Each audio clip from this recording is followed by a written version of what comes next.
What if the story of Noah's Ark wasn't just about a flood?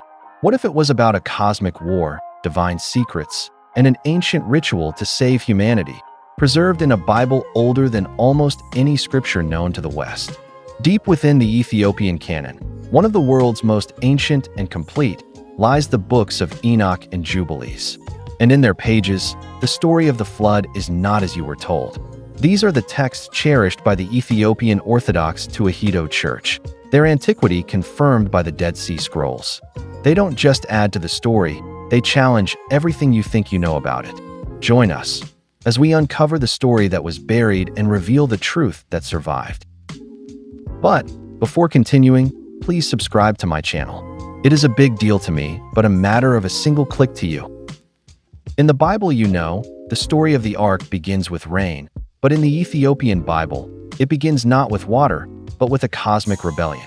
The book of Enoch tells of a class of angels, the Watchers, who abandoned heaven. They descended to earth not in service, but in seduction, taking human wives in defiance of God.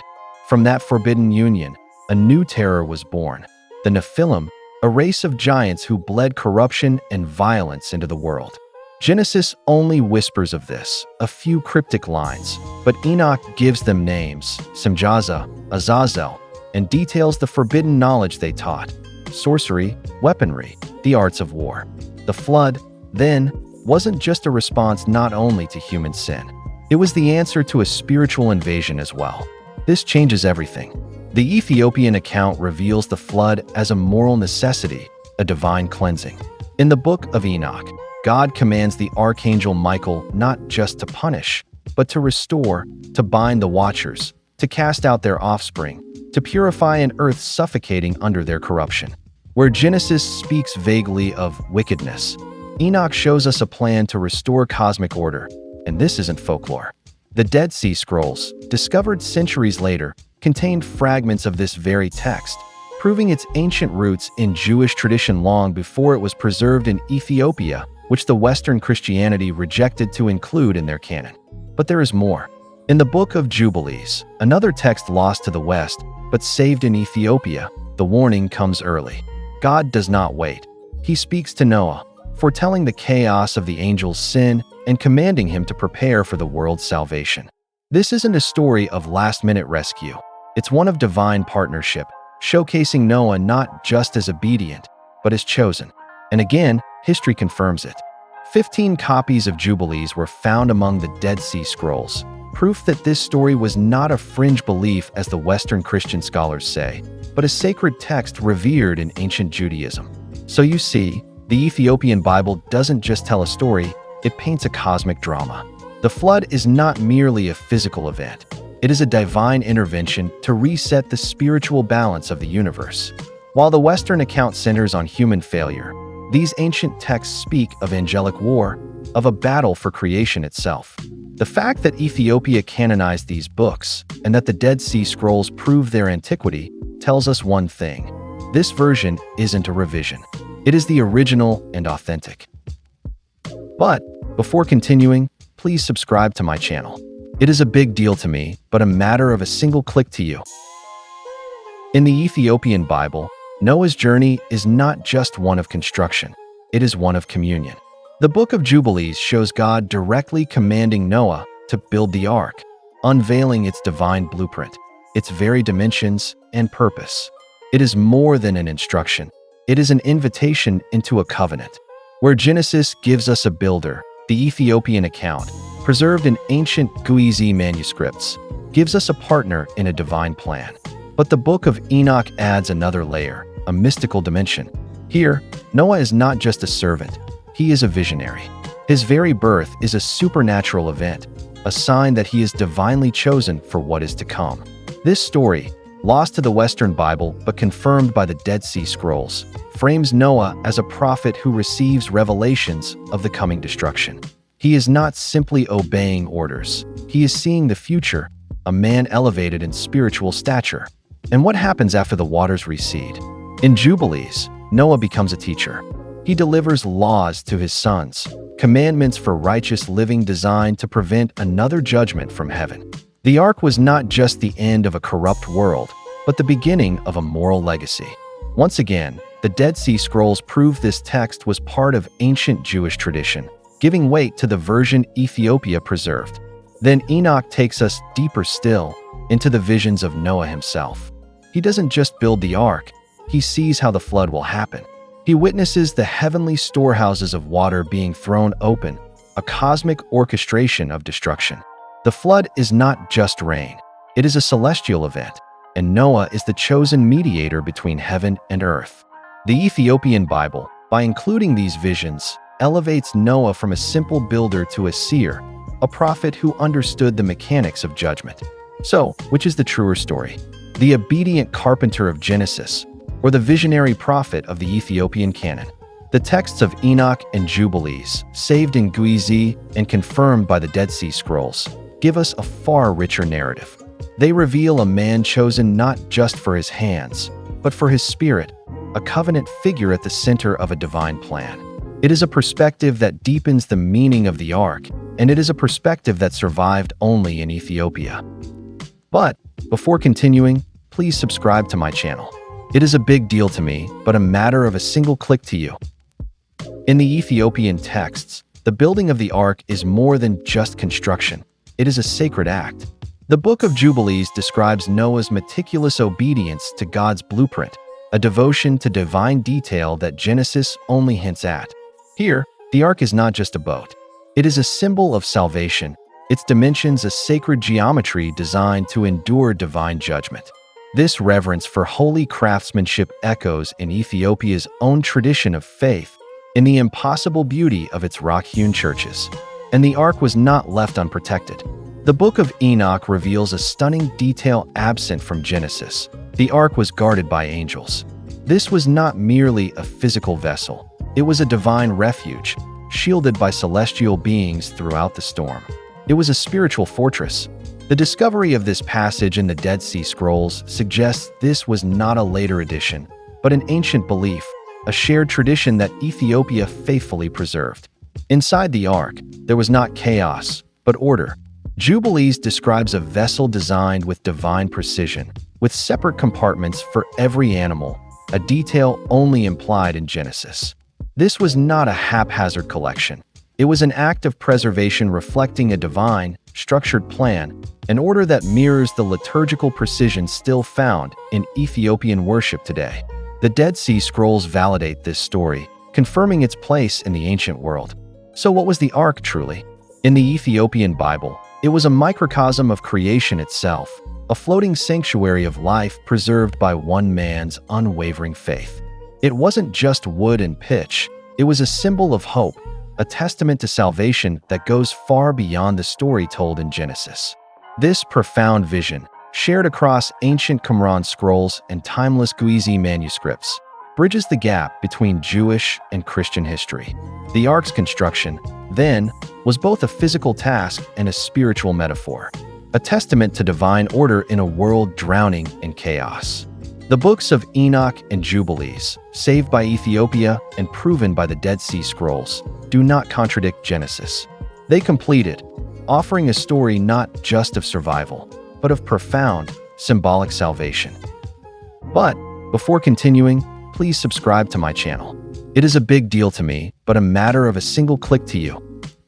How did the world drown? Genesis gives a simple answer. The fountains of the great deep burst forth, and the windows of heaven were opened. But the Ethiopian Bible paints a far grander, more terrifying picture. In the Book of Enoch, the flood is a celestial event. Heavenly storehouses of water are thrown open by divine command, a deluge unleashed and overseen by angels. This is not just a great rain. It is a cosmic reordering, a vision of judgment whose antiquity is confirmed by the Dead Sea Scrolls. And the purpose of this flood was not just to punish, but to purge. The Book of Jubilees tells us the waters rose specifically to cleanse the earth of the Nephilim's corruption, a spiritual purification that Genesis leaves unsaid. This focus on cleansing, on restoring a desecrated world, resonates with the Ethiopian tradition's deep emphasis on spiritual purity. And again, fragments of Jubilees found in the Qumran caves prove this narrative was central to ancient Jewish thought. The flood, then, was an act of war, a divine counterattack. In Enoch, God's plan is explicit: to bind the fallen watchers and destroy the spirits of their offspring. This is not just the story of wiping a slate clean. It is the story of a spiritual victory, a decisive battle in a cosmic conflict. This account, supported by the Qumran scrolls and preserved faithfully in Ethiopia's Jubilees manuscripts, transforms the flood from a tragedy into an act of divine justice. And where was Noah in all this? Not just a passenger, but a priest. Jubilees reveals a role for Noah completely absent in Genesis. He intercedes, he prays from within the storm, a spiritual leader pleading for humanity's future. This priestly function, this deep spiritual authority, aligns perfectly with the reverence for liturgy and intercession in the Ethiopian tradition. It's a detail the Dead Sea Scrolls confirm was part of the story from the beginning. So the Ethiopian Bible offers a story not of a natural disaster, but of a cosmic judgment. It is a narrative of angelic warfare, spiritual cleansing, and profound salvation, where the mechanics of the flood are directed from heaven itself. This is the version preserved in Jubilees, corroborated by ancient scrolls, and it reveals a theological depth that the Genesis account alone cannot contain. But before continuing, please subscribe to my channel. It is a big deal to me, but a matter of a single click to you. When the waters calmed and the land was new, what came next? In Genesis, we are given a rainbow, but in the book of Jubilees, we are given a calendar. The post-flood covenant with Noah establishes festivals, seasons, and a new way of marking time, all based on the sun. This sacred precision, this liturgical ordering of the year, is a cornerstone of Ethiopian faith, a tradition preserved in their Jubilees texts and validated by the ancient Jubilees scrolls from Qumran. Noah's legacy, then, was not just survival, it was prophecy. The book of Enoch portrays him as the founder of a new world order, his destiny tied to a vision of humanity's future. He wasn't just the last man of the old world, he was the first prophet of the new one. This theme of divine renewal, of starting again not just physically but spiritually, is central to Ethiopian theology, a story they have kept safe for millennia. And with that new world came new rules. Jubilees outlines the specific laws Noah gave his sons, a moral code for a renewed humanity. He was not just their father, but their guide, their teacher. This ancient tradition of Noahide laws, confirmed by the Dead Sea Scrolls, underscores a legacy of ethical instruction that has always been central to the Ethiopian Church, a legacy preserved in their ancient Jubilees texts. The future born from the flood was not one of fear, but of blessing. In the book of Enoch, the post-flood world is promised prosperity and restoration, a vision of hope that Genesis only touches upon. It is a theology of recovery, of a world filled with blessing under the descendants of the righteous. This promise, supported by the Qumran texts and kept alive in Jubilees manuscripts, speaks to the heart of Ethiopia's enduring faith in divine restoration. So the story ends not with a simple promise, but with a profound legacy, a legacy of covenant, law, and cosmic renewal. The Ethiopian Bible, through Enoch and Jubilees, offers a richer vision of Noah's impact on the world. Preserved for ages in Jubilees and corroborated by the Dead Sea Scrolls, these texts reveal a story of hope and restoration, a testament to the enduring faith of the Ethiopian canon. But before continuing, please subscribe to my channel. It is a big deal to me, but a matter of a single click to you. But what if there was another source? Another book? The Ethiopian Bible, in both Enoch and Jubilees, references a text that has been lost to time, the Book of Noah. This isn't a footnote. It's cited as the source for some of the flood's most stunning details. And remarkably, fragments of a text by that very name were discovered among the Dead Sea Scrolls, suggesting that Ethiopia's claims are rooted not in myth, but in history.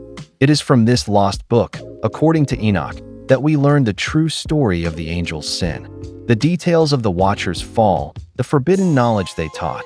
This was all part of a rich, ancient tradition that was recorded and passed down. A tradition that Ethiopia, alone, has kept alive in its canon, safeguarding the continuity of these sacred scriptures. This book of Noah also contained the laws for the new world.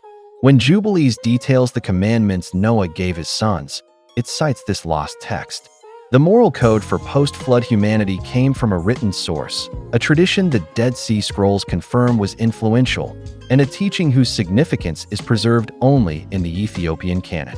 Even the cosmic mechanics of the flood, the opening of the heavenly storehouses of water, are attributed to this book. It suggests a text filled with visionary and prophetic detail, enriching the flood narrative far beyond what Genesis tells us. It tells of a lost scripture, a hidden source, that Ethiopia's tradition never forgot, affirming its unique role as a guardian of what was abandoned by the rest of the world. So the question remains, what was the Book of Noah? A lost text whose profound influence echoes through Enoch and Jubilees.